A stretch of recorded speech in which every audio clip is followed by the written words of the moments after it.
The Jets' defense is respectable. We know that. It's their offense that's been a bit putrid. We understand that Mr. Gates, the genius. You understand that dude. The point that I'm trying to make to y'all is this, okay? In the end, what we have to look at is this. Should Lamar Jackson even be playing this game? I don't know. And I'm like, if he's not 100% healthy, he shouldn't even be out there. Why? You beat the Patriots already. You got at least a 2-game lead in the AFC. All right, sit him out an additional week, make sure he's right.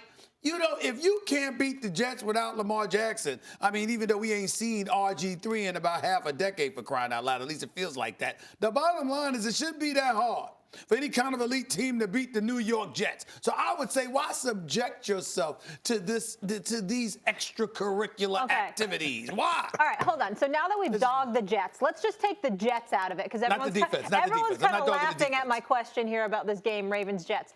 Let's talk about Lamar. The dude's got a quad injury. Moving down the stretch, how much can we trust him if he is injured and he has to rely on his arm? I'm talking the rest of the season, playoffs. That's why I agree with Stephen A. to rest him. Not because it's going to be a catastrophic situation. I'm not worried about that. Like with KD, like, come on, his calf, it's obviously his Achilles.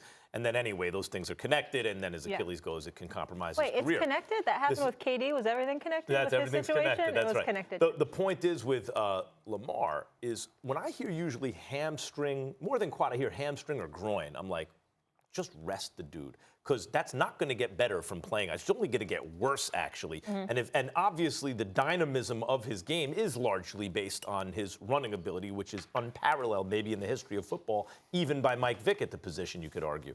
So let that heal up against a sorry opponent. I agree with that. Let's say they don't. Yeah. And I think it's a big mistake if he's like, well, he has to stay in the pocket more. We really need him throwing the ball more because he can't run. In that case, he shouldn't be on the field. But if that is the case, yeah, I think he can beat the Jets from the pocket. Like Lamar Jackson, I'm done underestimating this guy.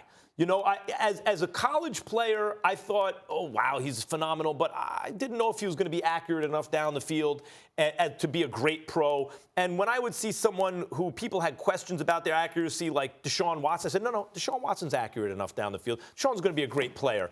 I didn't know that about Lamar. I thought Baker Mayfield was going to be great, too, so not always right. But I thought Lamar Jackson, no, I understand why people are saying change positions and all that. It's not just stereotyping. I'm done underestimating him. He's the #1 most accurate passer in the history of the NFL at age 21. He's now age 22. He's about to win the MVP. He was more accurate as a rookie. Forget about age 20 as a rookie than Peyton Manning or Andrew Luck or a lot of guys we think of, especially Peyton Manning, as accurate passers. If he has to beat teams from the pocket, I think he can do it. Well, first of all, the Baltimore Ravens have a lot to play for.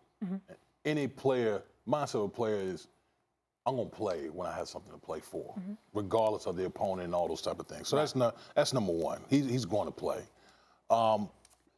In regards to the question that you brought up, can Lamar Jackson beat you from the pocket?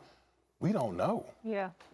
We really don't know, to be honest with you. That's really been my one question about Baltimore, specifically related to Lamar Jackson.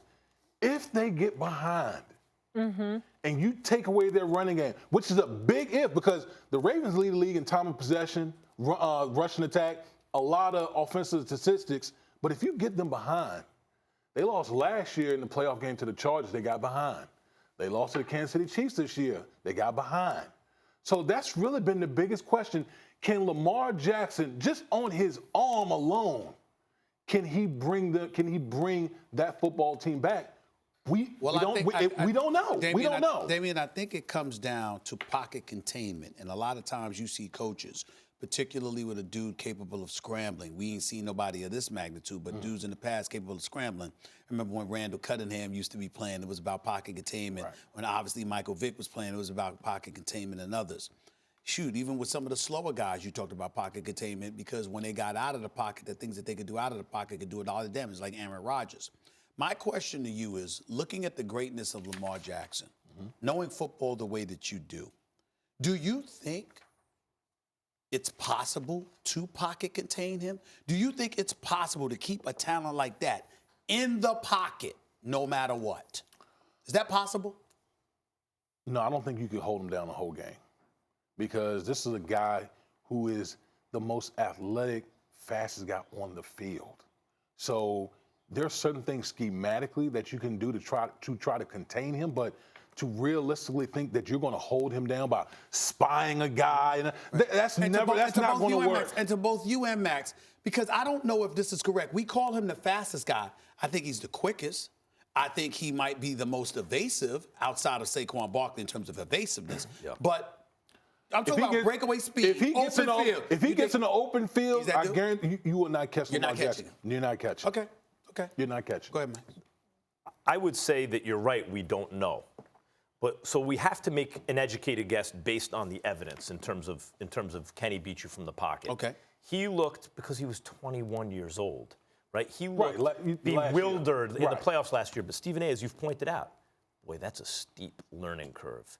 It's like, well, he started assimilating the information, and by the end of the game, it was a different player. By the end of the game, and now he's a full year older. And so, like, I just look at the effect he has on a team. His teammates love him. Right. They play hard with him on the field. They're for him.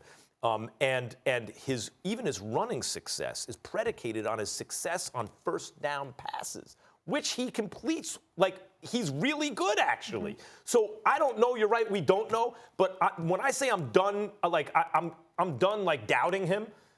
If the question is, do you think he can do it? It's Lamar Jackson. I'm going to say yes. Thanks for watching ESPN on YouTube. For more sports highlights and analysis, be sure to download the ESPN app. And for live streaming sports and premium content, subscribe to ESPN+.